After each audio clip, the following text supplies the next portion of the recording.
oh, oh. Marshmallow stuff. Oh, oh, oh. The stuff. So you know what I'm thinking about right now? What's that? That episode of The Family Guy where Stewie is in bed in a sleazy motel and there's somebody in the other room. It's like, hey, you guys got the stuff? It's like, well, you guys got the money? It's like, well, let us see the stuff. It's like, no, you don't see the stuff until you let us see the money. And then all of a sudden he yells, he's got a wire. Exactly. And then you hear gunshots in silence. Oh, yeah, that's right. I remember that. Yep. So, yes, this is B-Cast with Mike and Mal. Episode 8. Woohoo! 8th episode. That was the 8th episode song. And we just got finished 8th episode. watching. We just watched the stuff. Yeah, so we just watched the stuff.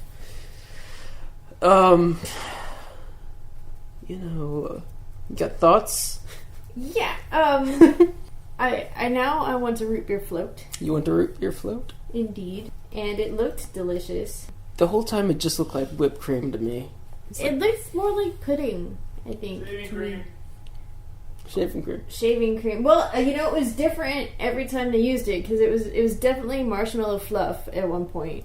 And then sometimes when it was being really animated, it was like biscuit batter. Yeah. That's what I call the ladies. Biscuit batter. Oh. So let's see what IMDb says about it. It gave it a 5.8. I'm gonna give it a 9. Is that an honest appropriation of how much you enjoyed it? Well, remember how in like one of the first few episodes where we said that B movies kind of have their own scale? Yeah. Yeah. See, I'm not rating it a 9 out of 10 with like Terminator 2 being a 10. Mm-hmm. I'm rating it a 9 out of 10 with like Army of Darkness being a 10. Fair enough. I mean, for all its flaws, the movie was actually pretty fun because there was stuff to make fun of everywhere. Like, hey, there's evil stuff coming after us. Let's get in this trough. It was kind of like The Blob, but also kind of like Invasion of the Body Snatchers. A little bit, yeah.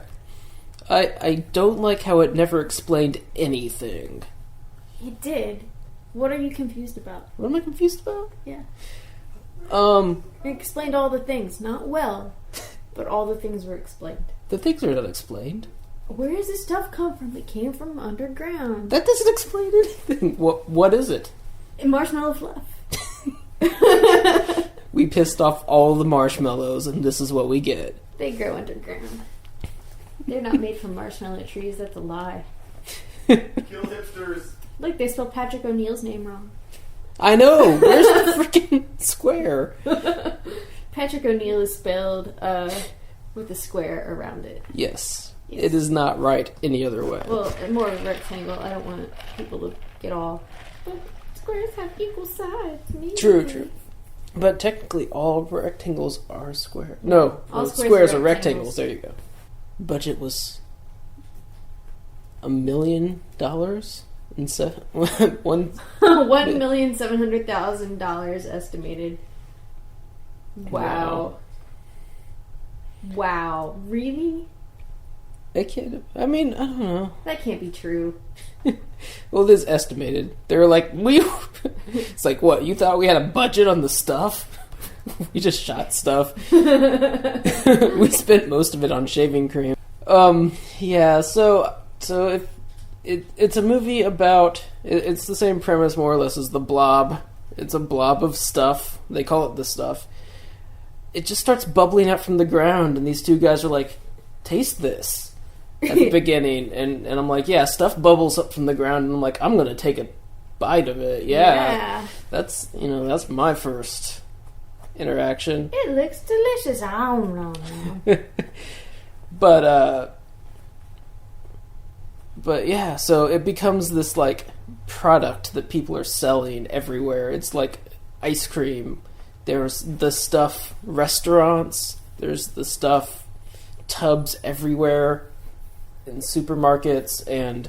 Yeah, it's kind of like when you watch Ninja Turtles and, like, the only thing in New York to eat is pizza. Yeah. And I guess, the stuff will... it controls your mind. I guess it's like a hive mind type of thing, and if you eat enough of it, you become, like, zombie stuff man. Mm-hmm. This guy wrote a review on it and said, the stuff is a metaphor for drug smuggling and addictions, which is obviously evident from the ending, although it could be read as metaphorical of any kind of destructive addiction, really. It could also be held as a metaphor of products liability and the lengths companies will go to rack up profits, even in the face of defective products. So, yeah, that was Pepper Ann on IMDb, and Pepper Ann, I'm going to have to call bullshit. I listen... Pepper Ann from Orlando, Florida. Yeah. Please like our podcast. Please do. Please. No, I don't see a metaphor in that movie at all. I mean, maybe it is. I've always been of the notion, though, that people are always about, like, oh, it's a metaphor for this. I'm like, some dude just made a movie, and you had way too much time to think about it. That's what happened there. I mean, Kevin Smith has said in many a podcast and interview that, people come up to it's like, oh, and what about this metaphor? It's like, wow, it's cool that you found that, but I didn't write that. I loved English class. This is going to be kind of a tangent, but, like, I loved English class in high school because of the metaphors. Because I came to the realization that this class is a complete blow-off class. You read a book, and then you say anything that you can make up about it as a metaphor, and then you pass. That's right. It's like, I think this is a metaphor about how the Irish people struggled to get ahead in industrialized America. And they were held back by their potato addictions. Yes. Started by vampires. And the movie's called The Littles. Yeah. Or The Borrowers. So, yeah, but that's the premise. There's also a general who, I guess he was a pedophile? I don't know. What? Well, like, when they met up with the general, the guy, there's this main character, let's get a name here, Mo Rutherford. The guy, because they call him Mo, because when people give him something, he always wants Mo. Yeah. Played by Michael Moriarty. Moriarty. Moriarty. When he met the general, he's all like, yeah, I used to work for a guy named, I don't know, who the lead, Oswald. Yeah. So he was saying he was from the FBI, and they, like, tapped his hotel room, and he had, like, an underage something or other. Like, that's the story I thought I heard. I could be completely mixing it up. The general is Paul Sorvino from Many, Many Things. He's in Dick Tracy. He was Lips Manless. We need to watch Dick Tracy. We should watch Dick Tracy. That would be good for the show. Yes. But yeah, this guy had his own army. He was a general. He just had his own house, and he had an army. And those kids were, like, a lot of those soldiers looked like they were 15 to me. One of them looked like the kid from Ratatouille. And there's this kid, his family, he saw the stuff moving in his fridge one night. That's kind of, like, near the beginning. And he trashes the supermarket full of the stuff. Oh, yeah. And his family all gets, taken over. Kid's name was Jason, played by Scott Bloom, who I'm pretty sure is, in something else. We can list this guy's entire career. On two hands. He started on The Stuff. Then there was the Red Herring short. He was in Who's the Boss for quite six episodes. He was Jesse Nash. Jesse Nash. Then there's Exile, a TV movie. The Keys, a TV movie. Bandit Silver Angel, TV movie. Pacific Blue, for one episode. Don's Plum. That sounds like a porn. John Q, Whatever We Do, in Smokin' Aces, as FBI agent number 3. Oh my god, I remembered. I was looking at the third one, and I'm like, he looks so familiar. Oh my god, he played Seymour in a school play of Little Shop of Horrors. Nice! Neat! Little Shop Little shop of horrors. Oh, that's something we should watch. Yep. I love that movie. Not the original. This can be the episode 8, the planning for future episodes episode. Yeah. So, the stuff. Ah, the stuff. Bad ending. I noticed that the brothers were probably actually brothers because they both had really effed up eyes. Brian Bloom, Jason's brother. So, yeah. Yeah? Oh, yeah, they both had these very messed up looking eyes. Yeah. Did Brian Bloom have a better career? Let's see. He's a voice actor. Yeah, he's been doing a lot of voices for video games, it looks like. Yeah. Oh, he was Captain America in the Avengers TV series. He's a voice actor. Proving once again that if you want to work, be a voice actor. Definitely. But yeah, so the stuff, its entire existence to me was made clear by its showing up on Netflix. But yeah, no, it's a decent movie. You know, it's fun to laugh at. I don't know, the ending's kind of bad. Yeah, it was actually pretty legit movie up until the ending, because you have your main character who hooks up with the other main character who is the boy that ransacked this shopping center, and they team up and fight evil. They expose the conspiracy. The main guy works for the FBI, or worked for the FBI. Yeah. I'm not actually sure, because in the beginning he's all like, yeah, I'm going to screw over these guys that are all corporate and stuff. And I thought, and then like he was all like, oh, I'm going to buy this thing. So I thought he was just like Mr. Wall Street. Yeah, I don't know. He made it sound like what he was going to do is get like a job at the factory and figure out what the secret ingredient is, and then he does like detective work. He's asking everybody stuff, and it's not very like espionage-ish. It's like they kind of changed his character role to fit what they needed to move the story along. Yeah, I think so. You know, for those of you who are interested, there's some pretty gnarly gore scenes, like from when the stuff comes out of people's mouths. They like, their faces all scrunch up and like their mouths open way too big, and it's just this movie weird. was definitely racist. Very racist. There was only one black guy in the whole thing. His name was Chocolate Chip Charlie. He was. And apparently he was a communist. Yeah, the general was like, I will let this colored man speak. But he better not be spreading his communist stuff all up on my radios. And turns out he was totally like a stuff monster. They called them stuffies. They did call them stuffies. So I found something interesting out. Have you ever seen Valley Girl? No. Apparently, so it's actually a pretty decent movie, but apparently the woman who directed it, when they gave it to her, they didn't want to give it to her because she was like an actual artist, and they were just trying to make it a summer titty movie.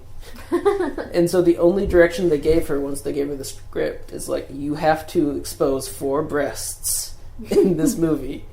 And she's like, and she did, but that wasn't the only, like, those were her rules to make it. And then like she showed it to them, and they're like, you made a real movie.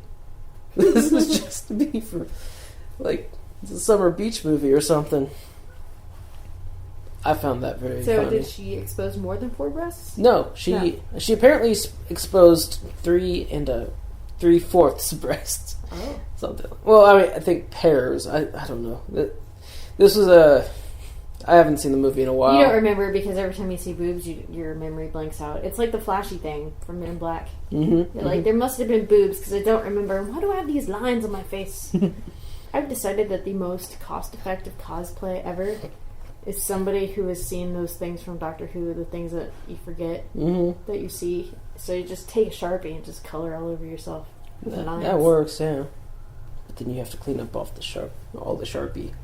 Yeah, but you know what? I mean, it stays on there for a good 3 days, like for all of... Oh my god, he has a hammer! Why is there a toolbox in the garage with nothing but hammers? In case you want to get really hammered. I go out there like, I need a hammer to put together this shelf. I'm looking, I'm like, oh, which of these is a hammer? They're all hammers! All I know is that you walked in, you were smiling, and you had a hammer. I was not... sure it was going to happen, but hammer. It's nothing but hammers and a flashlight. What, the You just flashlight's see in what the you're hammer? Open up the flashlight. There's a hammer inside. God damn it. also this week I was watching some shorts by Astron6. Now there's a short on here called Punch Out, which is about a guy who gets addicted to being punched in the face. Cool. Yep. And there's a one called The Cool Guys. I think I might have talked about that before, but there's these two dorks that go to the beach, and they're trying to reinvent themselves as cool guys. So they just go hang out on the beach with their uncle, and they try to pick up chicks, and then they try to save the beach like refreshment stand from an evil corporation, and they kill a hooker. And that's pretty much the story. So this week, Cabin in the Woods came out. Oh yeah. Did you convert Jeff? I did. I made my roommate Jeff watch the movie, and I was pretty quick to say, look, I don't think I overhyped this, but I might have. So that's just all I'm saying. And then afterwards I was like, so did I overhype it? And he's like, no, it's fucking amazing. And I'm like, alright. Nice. So everybody who listens to this, go see it. There's no excuse anymore. Go see Cabin in the Woods, even if you don't like horror movies. So, Walking Dead issue 102 is out. Nice. It's very good. I was getting a little bit upset because issue 100 was really, really intense, and then issue 101, you're just like, is everybody gonna give up? You can't just give up. Mm-hmm. And then issue 102 came out, and it's very secretive and sneaky. That's cool. But it brought my hope back. But it's gonna be really, action-packed the next few books. I don't know how you go issue to issue. I read the trades, and at the end of every trade, I'm like, man, they just stopped there. But, when you read the issues, you have that, 8 separate times. I know! I know! It's so rough. I can't... And I'm just like, So every 2 weeks, I'm just like, oh God, why? Yeah.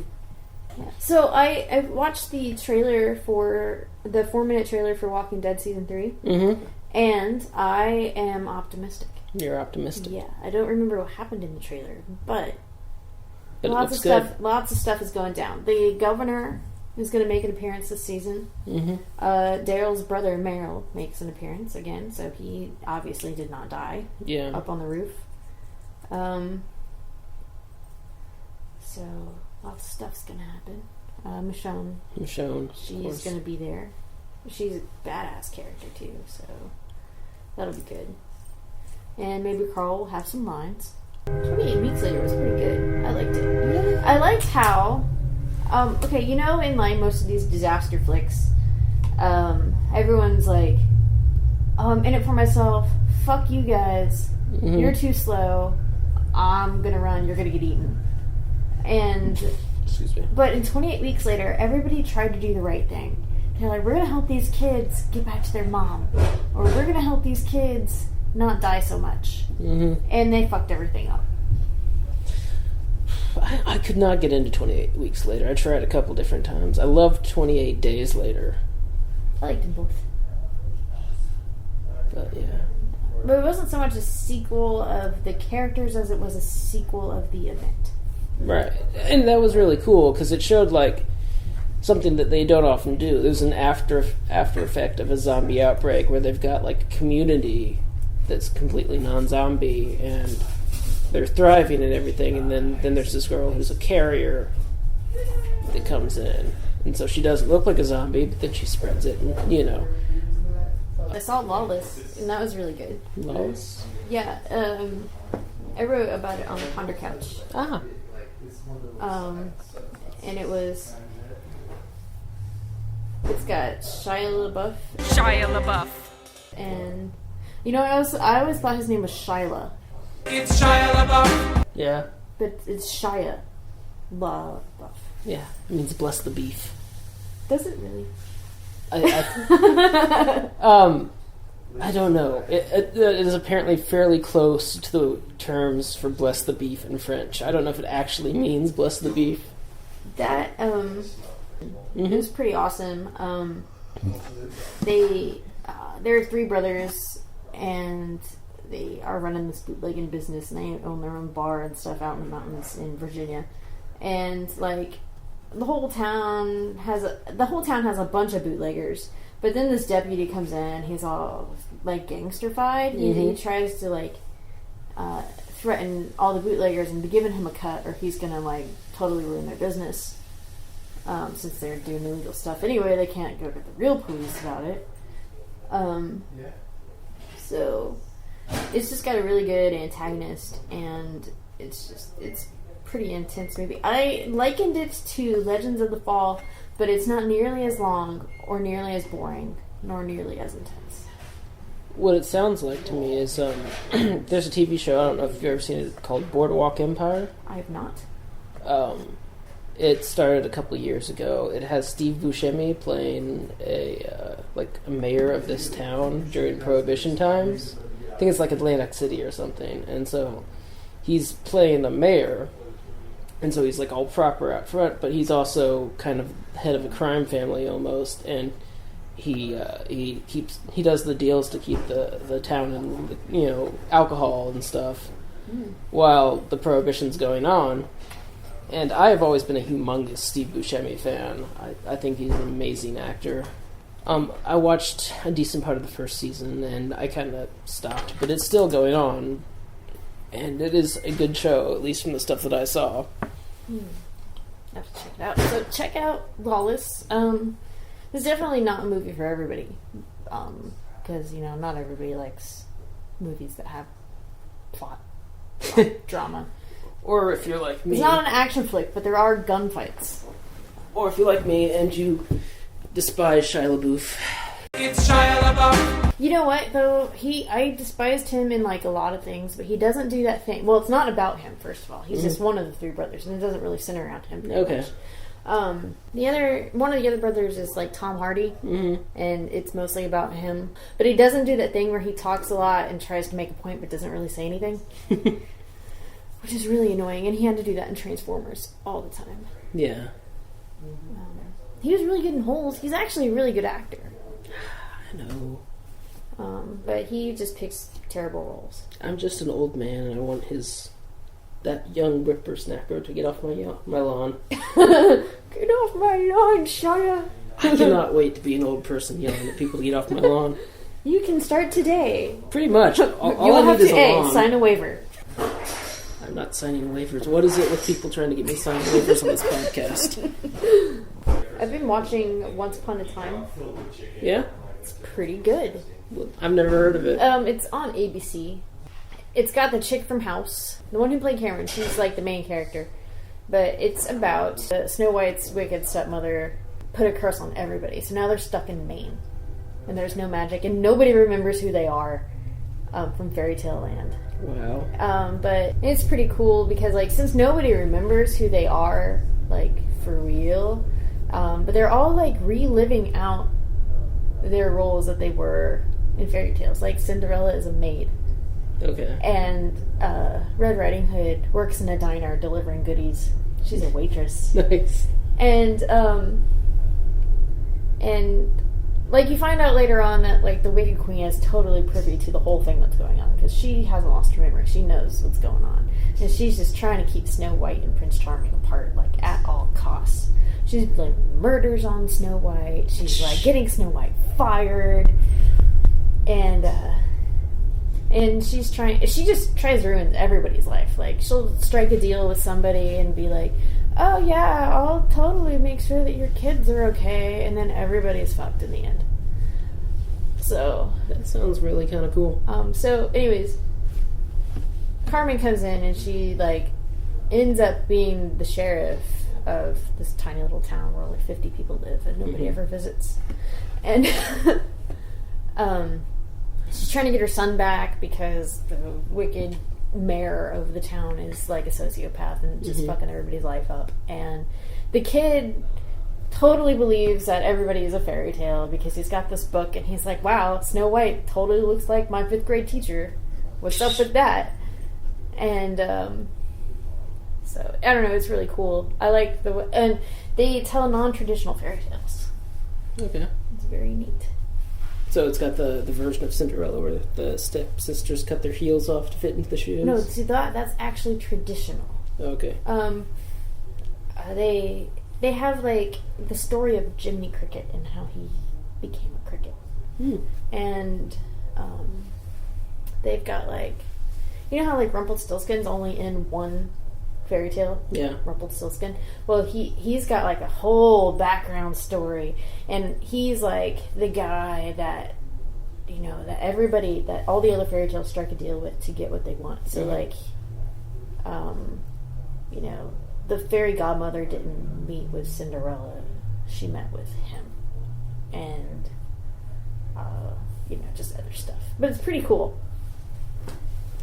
So Rumpelstiltskin's the pusher of fairy tale world? Yes, he's the pusher of fairy tale world. You strike a deal with him, and he has never gone back on a deal. Yeah. He's like, I can get you the stuff. Yeah, I can get you the stuff, but you'll have to give me your baby. It's like, what is it with you and the babies? Like, they're really tender. So, like, but in, like, the main world, he's, like, a pawn dealer and, like, a banker, and he owns, like, all the property in the whole town, and he's, like, really crafty and, like, striking deals with people and raising people's rent and being evil. So is this at all like Ella Enchanted? Not Ella Enchanted, just Enchanted. I don't think I've seen that. Well, not quite a B movie, but it's that one where it starts out as a like kind of like a Disney type movie, and then the characters fall through a hole, and they go to like an actual live action world, and it's got Amy Adams as a Disney princess, pretty much. Oh, and James Marsden. No, because like, in that movie, like, they were still the characters they were. In this movie, they have taken on... In this show, they've taken on, like, completely different identities. Right. Okay, so... Because, yeah, they did remember who they were. That's right. It does sound pretty cool. Was that the... You should check it out. It's on Netflix. Yeah, I saw that you had something that was a once up there. Yeah, so. Once upon a time. Tiny little upon a time. I didn't watch a lot of B movies this week because I went and saw NoFX, and I played a lot of Borderlands. Did you like Billy's concert? Yes. I went and saw Mr. Clip and the Pink Cigarettes last night, along with a group called Dolly Rocker Ragdoll. They do kind of like jazz, not jazz, blues type music. Like, you ever see Black Snake Moan? Yes. Like, kind of stuff like Samuel L. Jackson was playing. Ah, yes. I picked up their CD. They're pretty cool. And there's another band I didn't care for, and I didn't stay for the last band because I'm old, and when it hits 1 a.m., I'm like, I want to go home and not be at a concert venue bar anymore. Yeah, so check out our Facebook page, and a lot of times we'll put up questions, so you can suggest things for us to review or to talk about, or you can send us letters, or you could be like, I completely disagree with your crap. You guys are hacks. But, yeah. It's called Bcast with Mike and Malaria. That is the page. It's an entertainer page. But yeah, it's we post the stuff from our podcast here. We've had a poll about things we can talk about, and I think I like the idea of having even more polls eventually. Yeah. Just kind of like stuff like, ooh, what's your favorite B movie or whatever. Yeah. So yeah, it's a nice place to be. Kyle's back and he doesn't have a hammer. Is it time? Is it safe? Is it hammer time? Stop! Hammer time. Kyle is here on the podcast and not yelling at us through a wall. Hooray! I can change this. If we need more participation, go check out our pages. Yes, please do. We love doing this, and we'd love to hear from you. So that's it for the Bcast this week. next week we will review something else.